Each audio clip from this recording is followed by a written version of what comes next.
he looks, if you're a little bit more on the technical side, he's looking at policy-based design and verification using computer-assisted reasoning and higher-order logic theorem provers. But because his research is so important and because it is so relevant, he's been supported by the Air Force. He's worked with JP Morgan Chase to look at security and integrity of credentials and entitlements and large value commercial transactions. But he's not just a brilliant researcher. If you take a look through what he's done, he's gotten one of our highest honors, the Meredith Professor, the Laura and Douglas Meredith Professor for Teaching Excellence. He's a Provost Faculty Fellow. He's been awarded so many times for education, and I'm just really happy to have him here. So, Shiu-Kai, I greatly appreciate you taking some time out and talking about this.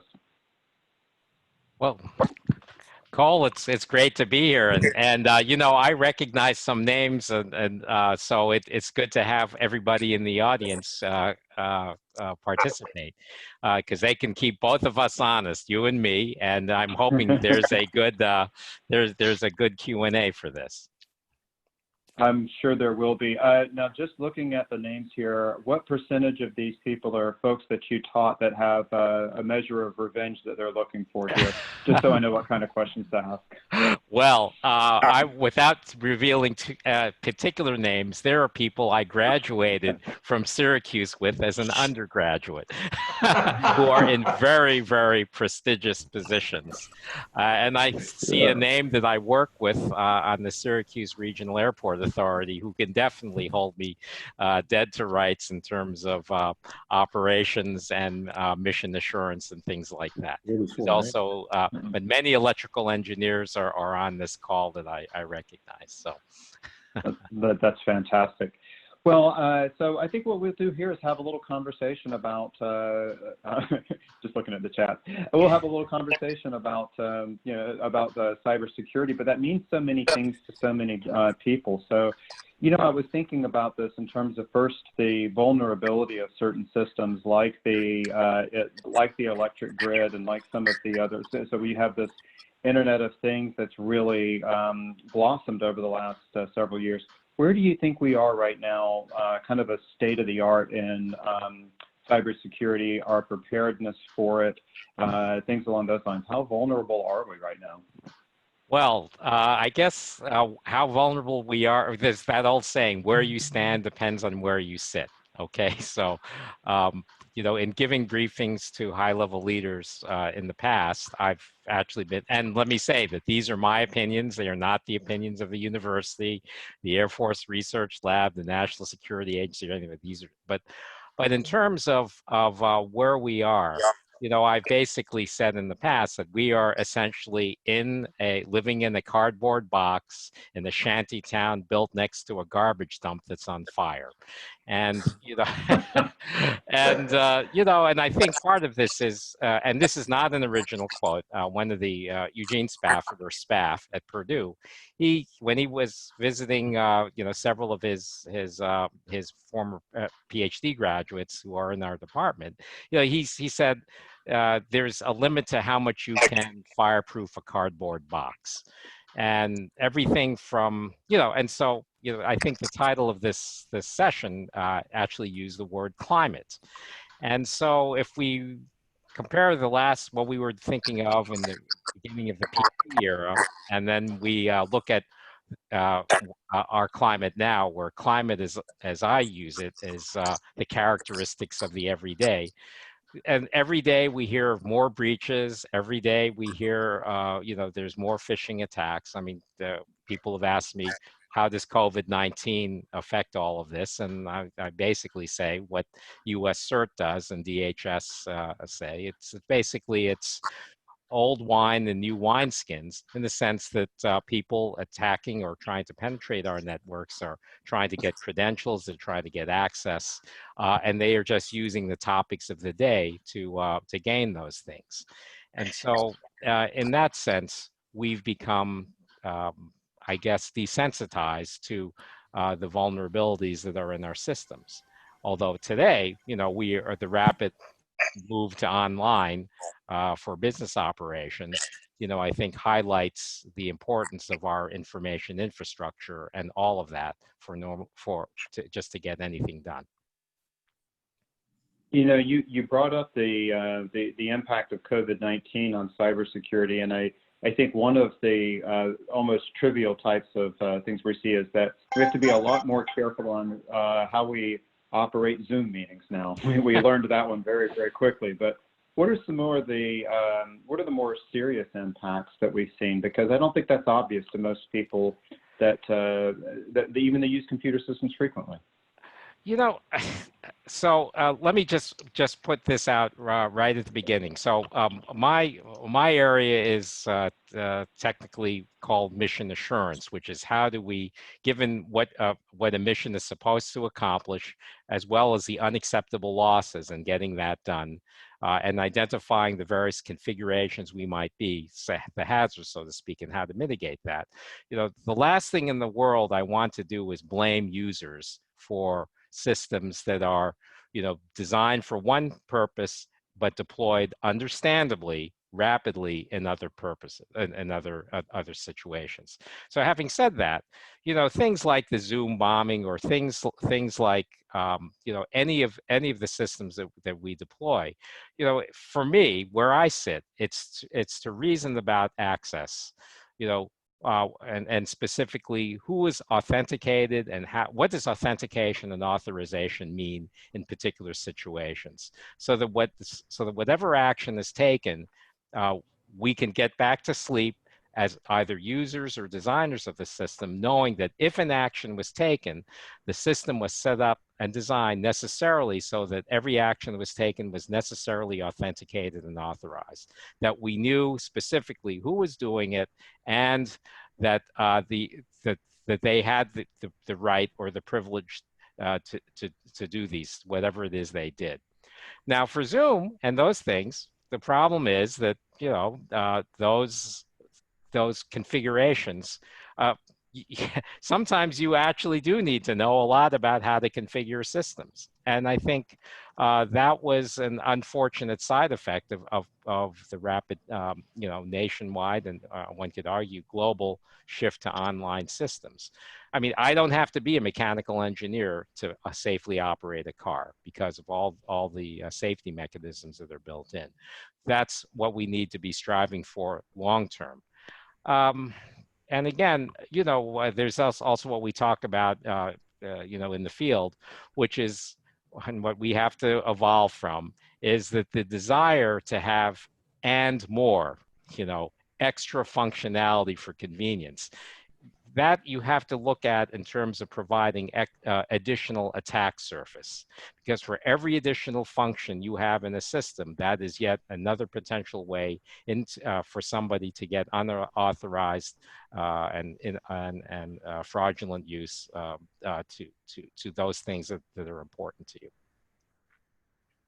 Yeah, there's a book that I really loved, the Thank You for Being Late by Thomas Friedman. And it's a very interesting book because I think the premise there is, and it's not for their whole book, but the premise is that we used to design a car and then figure out how people are going to operate a car. And then after years and years of observing behavior, adapt policy to say, okay, no, we shouldn't have a whole bunch of beer and then drive a car. It's very dangerous to do that. And so we figure out how to safely deploy technology as the technology is being advanced. But the problem right now is that the rate of technology advance is so fast that implementation and understanding what happens here is almost impossible because of the dizzying pace at which technology becomes available. You might not need to be a mechanic in order to drive a car, but you do need to understand now what that blind spot indicator is good for, what that reverse camera does, and how driverless or lane assist technology or whatever it be, what it can do and what it can't do for you. And I guess the analog would be that a lot of the systems that we have out there is the unintended consequences of how they're used. Like you said, you don't blame the user. You get to design the technology. You don't get to dictate how it actually gets used.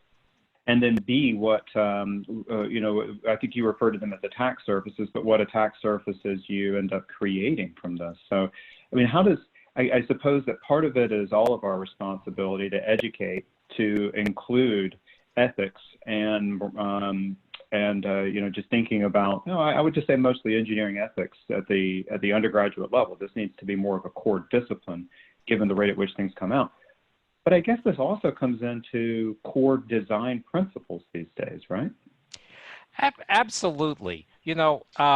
So there are a number of directions this discussion can take, and there are some really wonderful analogs to the current COVID isolation and social and physical distancing measures we're taking now to virtualization and basic computer security. Those and basic notions of integrity as they applied and were illustrated by the 2008 financial meltdown. But let's shelve that and talk about the design. And I think, I know, Cole, you have a very extensive management background and scholarship in the area, and I think is always as also in operations research. And so one of the most influential people, I think, whose work really applies today is Peter Checkland. So Peter Checkland is the creator of soft systems methodology. And these are methodologies, one of many methodologies that deal with so-called wicked problems. And as you know better than I, because you're a scholar in these areas, ironically, when we say, and when management folks talk about hard problems, what they're talking about are problems where there is a clear statement of the problem being solved. There is as an accepted definition of what that statement is, and then it's a well understood search and optimization problem.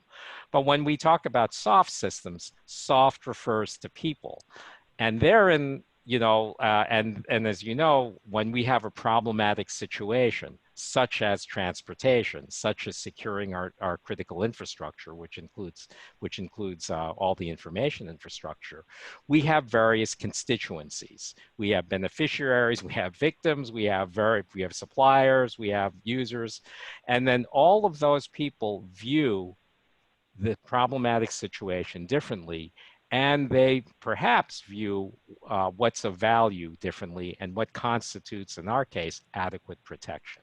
And so it is entirely possible if we take a very narrow-minded view of things like security and integrity and availability, to build the wrong product perfectly.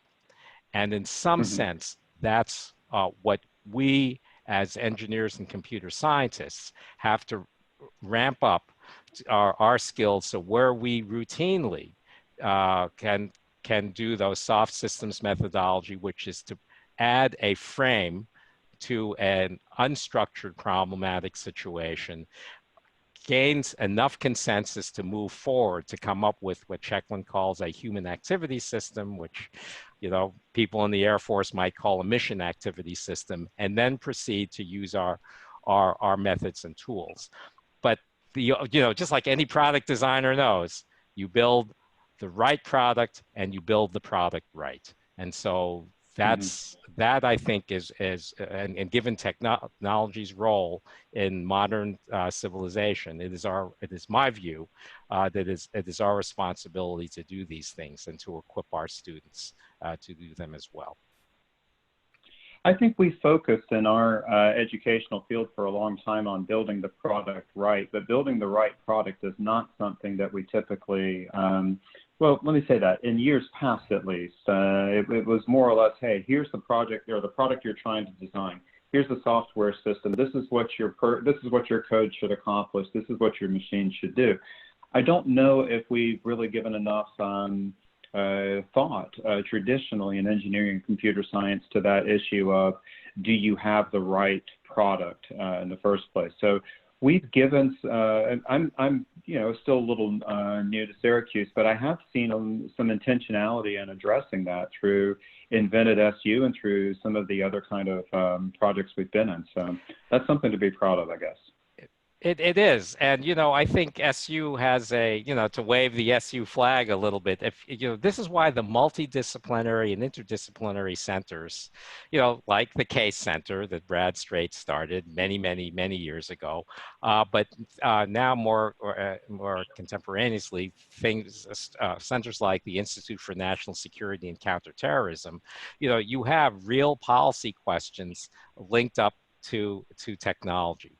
And Yeah. I think being in dialogue, and I've noticed, frankly, people in arts and sciences start to take our courses, but also people in our disciplines start to take more policy-related courses because people I think, sense at a very intuitive level and a gut level that you cannot divorce the two. And when we do so, we imperil ourselves.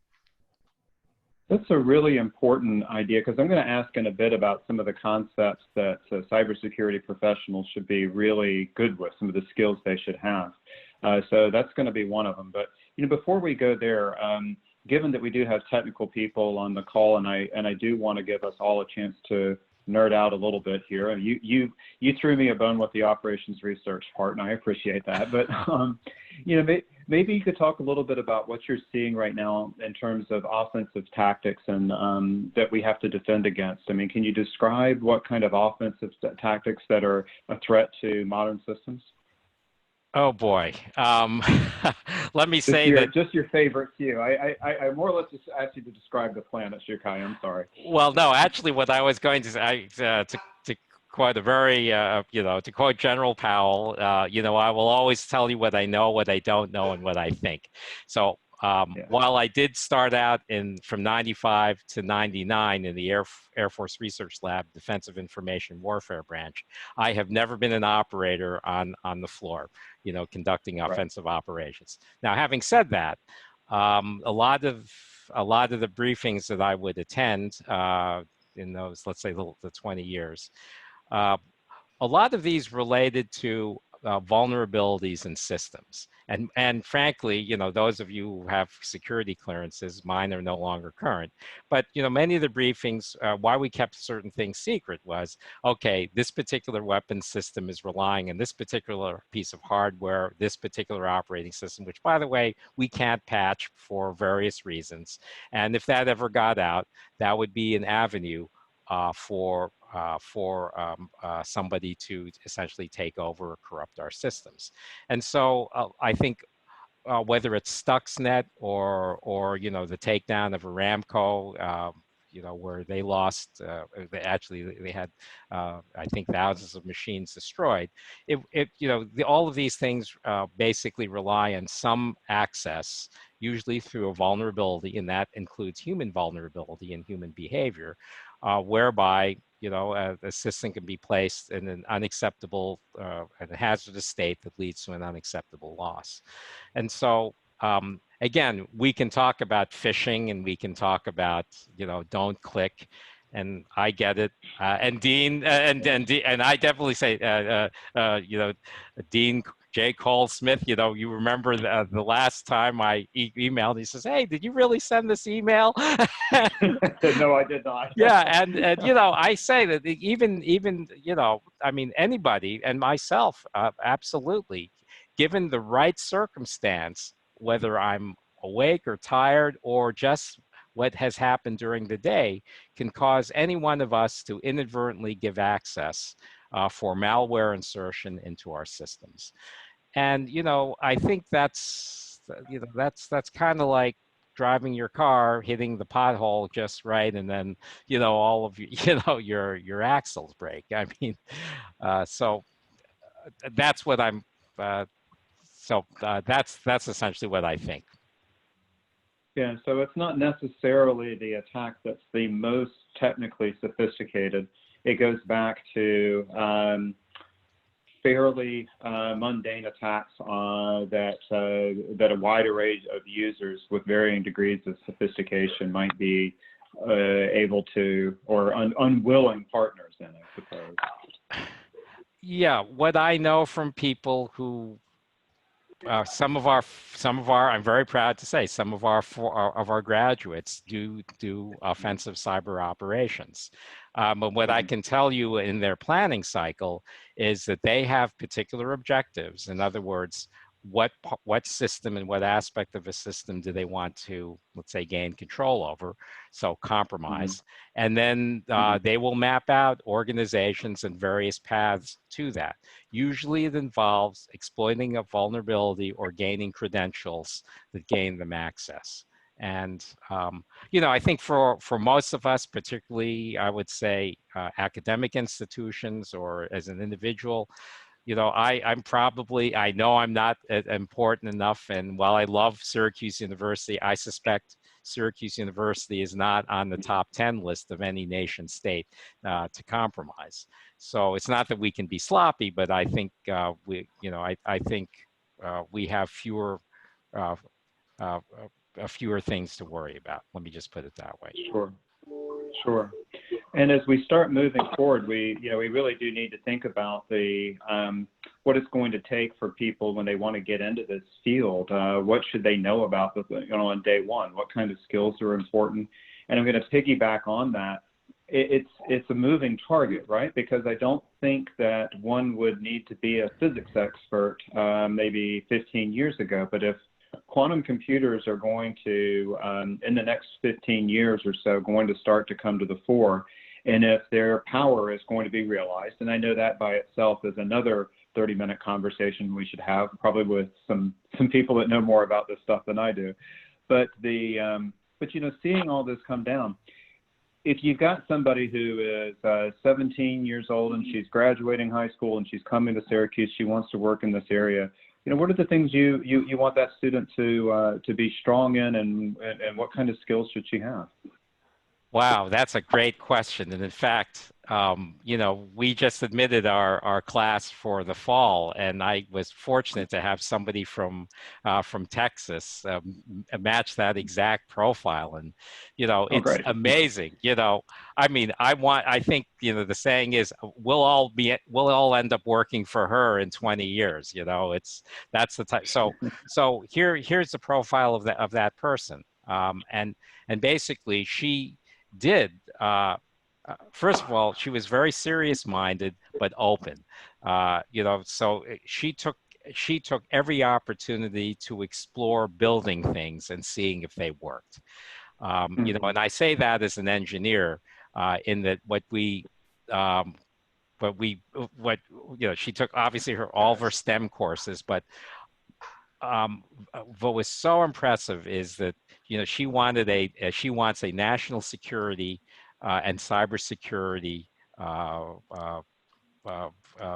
career, and she was open to just basically asking, what is it? Who can I talk with that has experience? In other words, she had an open mind and had done everything to enhance her skills. And I think, again, knowing some of the people who are on this call, right, many of us deal with models so that we can frame a problem appropriately to test out various courses of action. And then we are mindful of observing whether those, what actually happens when we adopt a course of action. And I think, that points to certain skills, such as, okay, you have to be amenable to using a rigorous framework. You have to have the intellectual humility to admit that you're wrong. And you have to, of course, in that case, you also have to be able to interpret the world and the data in front of you. And so those sound like general things, and I'm deliberately saying it in general because I don't want to say, oh, you need to have 3 years of calculus and this type of math. I think really, frankly, it's if a student comes to us, has some intellectual discipline and rigor to them, and is open-minded and is used to holding themselves accountable, they will thrive in our programs. And I think they will be able to adapt, because that was the point that you made earlier, which was that this is a dynamic environment and you have to adapt. And I think any systems engineer, right, because that's what in some sense we all are, we have to be able to look at the situation and make trade-offs, reasonable trade-offs. And I'll be blunt. I am not a trust the force, Luke kind of guy. I'm a do the math, and then if you've done the math for 30 years, I might trust your intuition about this because it's so easy. It's easy for me to delude myself unless I have the data and that informs decisions. So this gets us into a different set of literature, but I really would love to go back through the transcript of this and bottle up and quote something that you said about if you've got the if you have the mentality of not being afraid to fail and keeping an open mind and working towards solving a problem, that's going to be much more valuable to you than solely technical skills by themselves. They won't lead you to an evolving and dynamic type of a field like this. It's really more of a growth mindset than a capacity mindset or a currently here's what I have.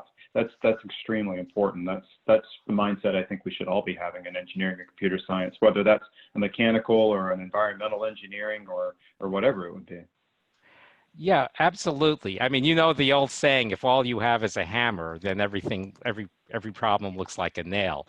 Now, I'm all for hammers, by the way, but we should equip our students with a wide variety of skills, but also at multiple levels of abstraction.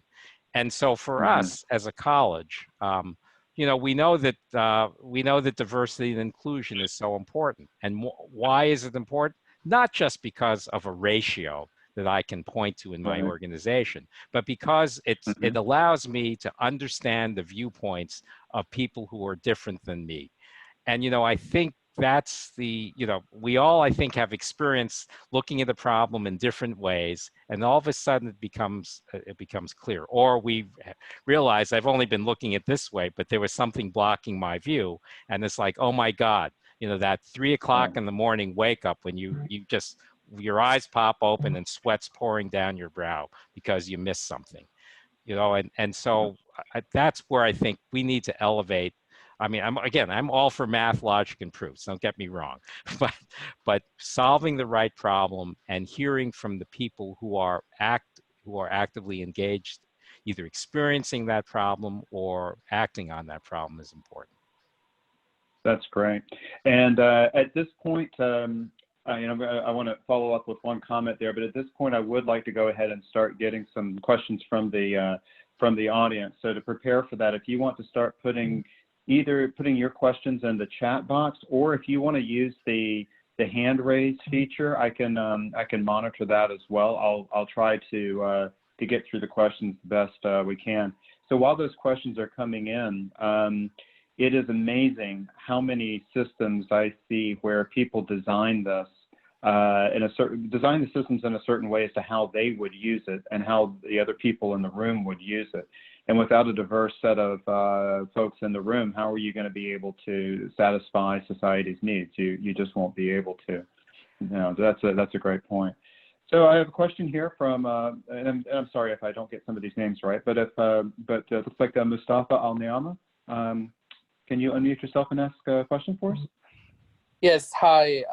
My name is Mustafa Al-Niama. I did my master's at Syracuse in the computer science department in 2000. I graduated 2009, currently with Goldman Sachs in market solutions. So I actually, thank you very much. All of this is really incredible information. I think you alluded to something that, you know, I worked for the risk, operational risk part of Goldman for a while. And one of the things that we refer to as the Swiss cheese problem, which is basically how many slices do they have to line up so that there is a clear line of sight throughout all the holes of the Swiss cheese slices. And it's really a reference to controls that you kind of put in place. But generally, when we look at cyber attacks, we kind of look at it from two different perspectives. There are the attacks that are particularly just for disruption, so kind of like denial of service, nationwide attacks, on systems to disrupt the system. And then there is the cyber attacks that, is targeting high value transactions, for example, in capital markets, in Goldman example. Generally, the issue that we have, or one of the big problems that, it's always exposing us to the potential of a cyber attack, is the collusion. When it doesn't matter how many slices of cheese you're gonna put, there's always a very high value transaction at risk that could result in potentially aligning those holes through collusion to actually enable the attack from the inside out. How do you think about those two different problem statements, and particularly the second one, when we are dealing with transactions that are worth of hundreds of millions or billions of dollars? Mustafa, thank you so much for bringing that up, because so let me say this. So we're talking about wicked problems where basically there is no single component that can whose functionality can be used to assure integrity or security or availability. And so this is where I really do think that people in business processes and enterprise risk management in particular, and the way we do mission assurance is applicable. And so so I think what in the process that we, and that includes a partnership with various government agencies, is basically talking about, let's say in the transactions, being clear about what the unacceptable losses are, what the configurations of my system can be, and that very much includes people, and then wargaming this and saying, so how might these particular, we have the notion of hazardous control actions, where the hazardous control actions analysis would be the control action is not applied when it should, is applied when it shouldn't, is applied but in the wrong order or wrong sequence, or if it's a continuous action, is applied too short a time or too long a time. And then we think about the scenarios. And one of the scenarios that is, of course, worrisome is like, suppose I am the one to collude with a bad actor and give away all of my, or I can be leveraged in some way. And, I won't presume to know or advise you on what those mitigations are for Goldman Sachs, but those of us who have had security clearances also know that that's why we are subject to routine investigations every 5 years, have to pee in the cup, have financial investigations, et cetera. And so those are examples of mitigations with a particular vulnerability in mind. So again, this is, and notice I didn't talk about virtualization. I never use the words encryption or any of these technological solutions, because really a lot of these, and of course, the business folks and the people I admire so much are people who actually do audits. They actually are looking for business controls so that all of the actions taken can in fact be authenticated and authorized, yeah. Right? And they will and of course we all know that there is no security or integrity without audit. Now, I don't like to be audited, but I understand the reason why. So I'm going to turn the question back on you, Mustafa. What if I asked you the same question? What would you do? What do you do? Yeah, I think you kind of mentioned a few things that are definitely common practice, I guess, from a business perspective, which is basically the divide of responsibilities, kind of making sure that you put controls in areas where collusion is not possible by completely masking the identities of the people that are involved in the process. Obviously, all of this kind of come at a cost of, slowing the transaction, going through additional controls in a market that is very sensitive to time, obviously. But it's still a challenging problem. Again, when we're talking about, when I was thinking about digital assets, for example, and how when you're talking about Bitcoins hitting $18,000 a coin, and then you are starting to think about how do you move the currency in and out of the system, ensuring that there is no collusion, there is no way someone will steal even 1,000, coins that is worth $18 million.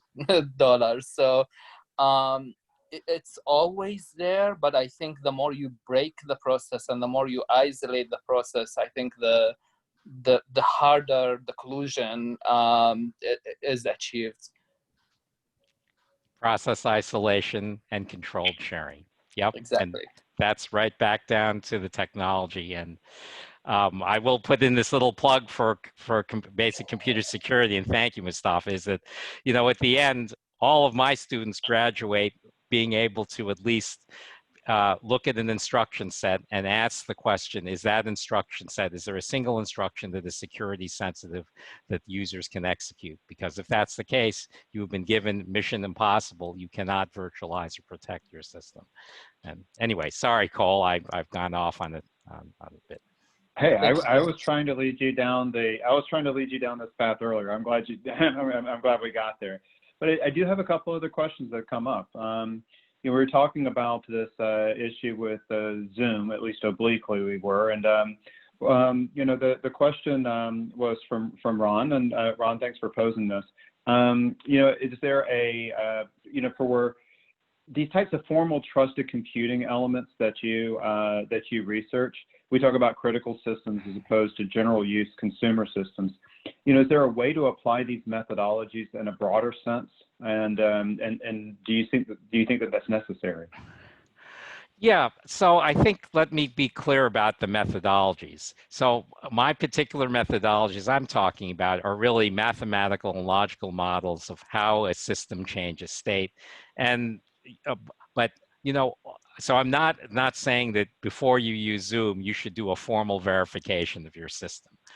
Far from it. I mean, that's like bringing in the best accounting firm in the country to balance your checkbook. Not to denigrate the importance of your personal checkbook. What I do think is important is that you be clear about what's important to you and what's worth protecting. And I think Mustafa's point was very well taken, because Mustafa says, I'm worried about Bitcoins. JP Morgan, when we were working with them, they were concerned about their SWIFT transactions, where there was no possibility of a third-party certificate authority getting in the middle of a transaction that was north of $200 million per transaction in the world back in 2009, where they were transferring I think it was $2.1 trillion a day. No third party is going to get involved in that. So what they arrived at was, given their scenario, what they absolutely wanted to protect themselves against was a transaction that maybe was bad. And the way they protected themselves was they used a policy that says, before we do this transaction, we all sign off on it. And if it goes south, my friend, you're not holding the bank accountable. Now, in my case, right, and I talk about, so when credit cards and online banking first came on, people would say, Shiu-Kai, you actually use this stuff. And I said, yeah, the technology is weak. A 3-digit code on the back of your card is nothing, plus all the other information is there. But it was the fact that I could surveil my situation 24 hours a day. I knew the banks had some security and intelligence going, but then the policy of holding me harmless for fraudulent transactions, those 3 things enabled me to proceed. And so when we're so the point about technology is that it's not going to be perfect, but the surrounding policy, your ability for situational awareness, and the technology itself, is it good enough for your mission, for your purposes? And I was clear at the end of the day that, okay, you know, I might lose money for a month. And in fact, I had somebody fraudulently use one of my cards, and the system worked. So no on formal verification for, you know, I hope it gets better in the future, and hopefully it will. But I think now this is what we have to deal with. Yeah. So, you know, it kind of leads to another question. Since this particular attack was done by one person, is there? You know, one of the questions is in the chat is, you know, how do you help you know, mitigate the damage that a person can do? Are there policy considerations that you can take into consideration? Are they worth the cost? Well, okay, so we're talking about the Zoom bombings, and that in that context, we were, you know, it was in the context of classrooms being disrupted, and I think a graduation ceremony being marred. You know, not to get too much in the weeds, but you know, with when Zoom was originally rolled out and used by people like me, there were fewer levels of authentication. And when I made my decision to use our learning management system, which is Blackboard, I did so deliberately, even though I knew that it wasn't as full featured as Zoom was.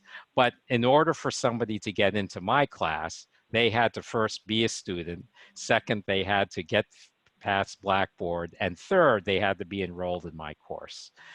And there were just fewer things for me to manage. It wasn't sophisticated reasoning, but it was just, you know, so my, you know, I would say, you know, whoever's asking the question, this is the risk trade-off, right?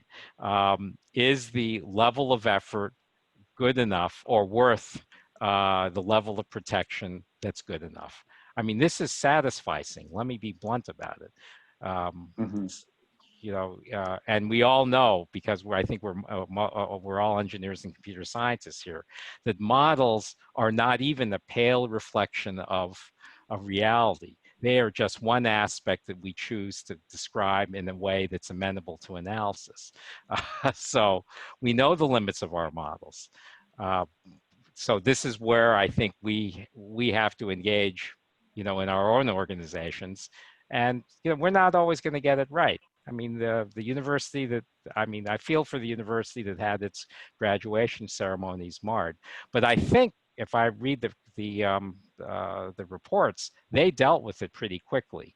You know, their ceremony continued. They were able to get the website that was defaced off and then restore it back to some level of integrity. And that, to me, signals that somebody had thought about, you know, they maybe didn't anticipate that particular attack, but they had something in mind if something bad happened. Yeah, that makes sense. You know, while I look for other questions, and one thing that I would ask you would be our master's program, in particular in cybersecurity. You know, one thing that I realized when I was looking through our offerings is that there seem to be a lot of offerings that are out there that are, I will say, from a technical perspective, more superficial and maybe a little bit more just, I don't know how to describe it, but maybe a bit more managerial in nature, whereas ours tends to be a little bit more complex and sophisticated. Do you see it that way as well?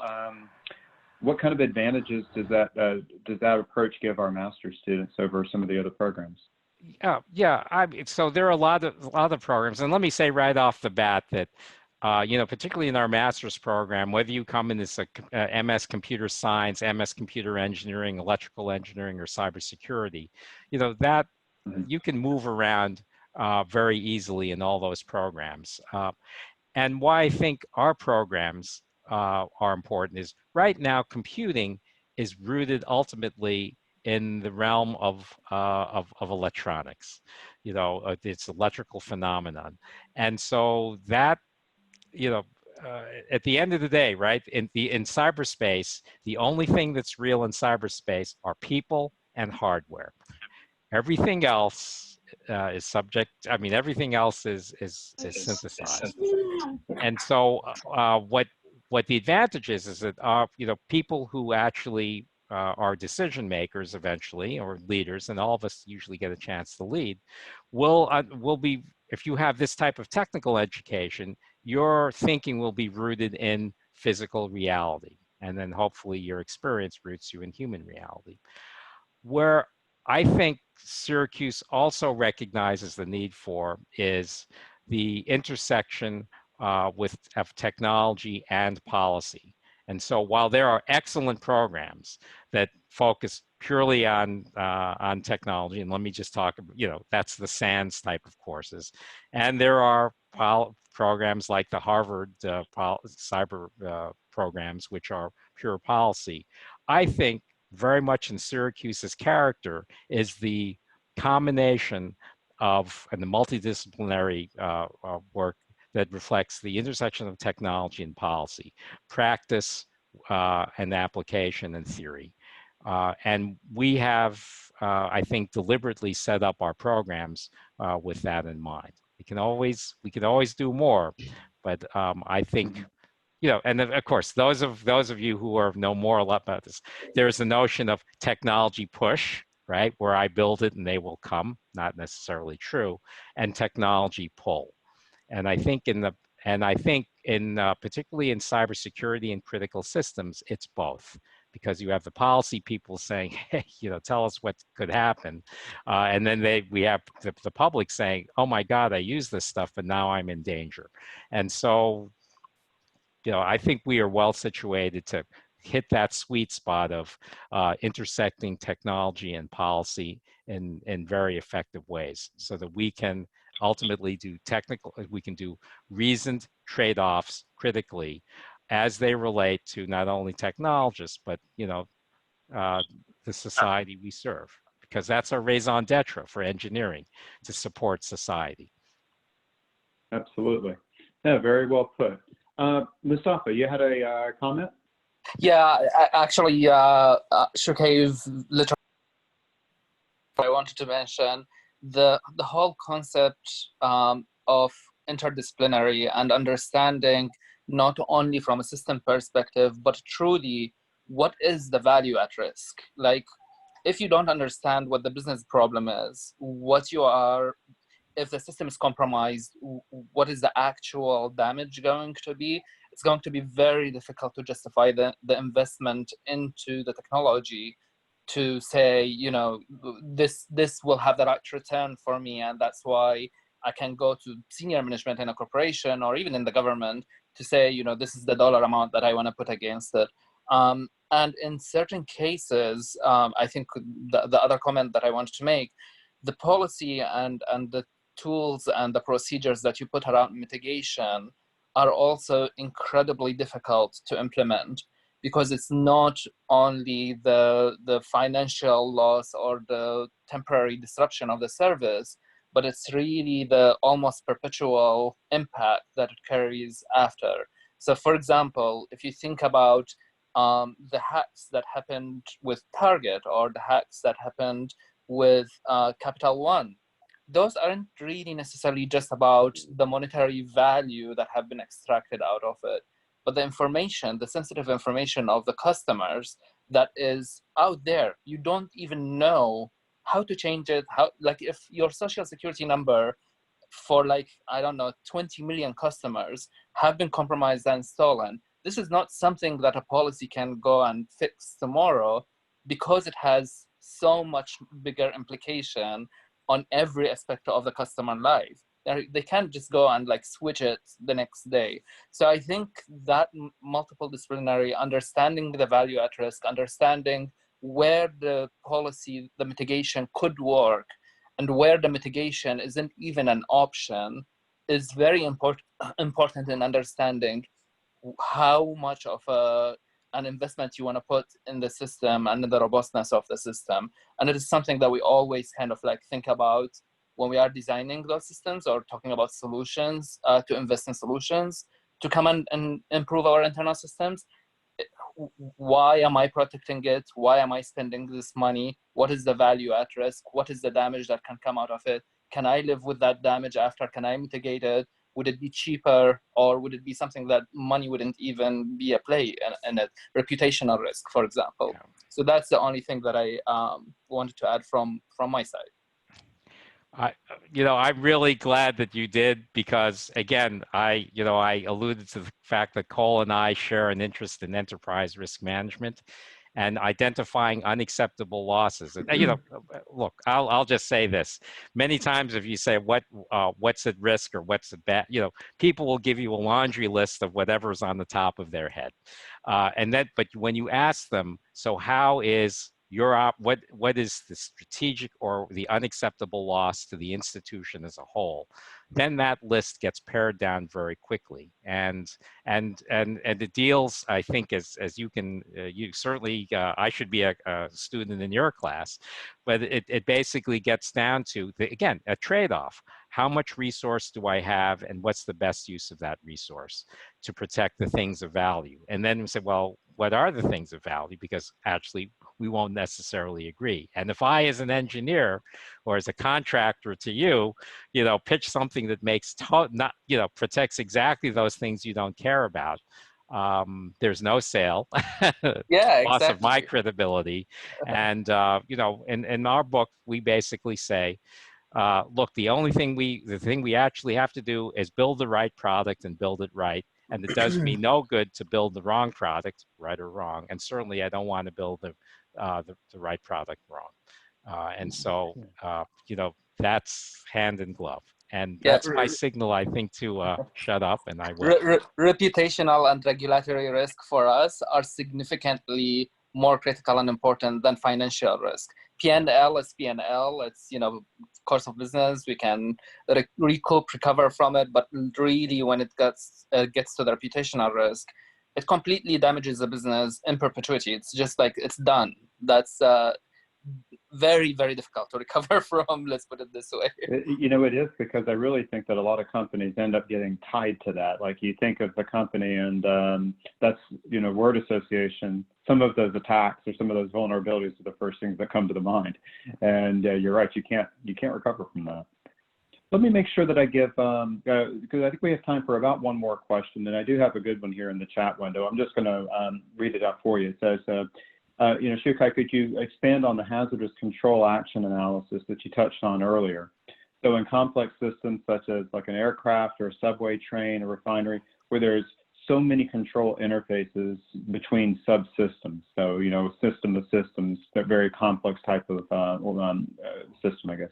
How do you address the individual control actions, but not only those, the possibilities of risks introduced by interface combinations? Oh, that's a great question. So let me, and whoever asked it displays a high degree of sophistication. So let me give you the full. That's Robert May. Let me go ahead and give credit where credit's due. That's from Robert May. Okay, so Robert, I think so this is, so what literally I am standing on the shoulders of giants, and this particular giant is Professor Nancy Leveson at MIT. She used to be the chief editor-in-chief of the IEEE Transactions and Software Engineering, and you probably know that she is literally one of the gods in safety.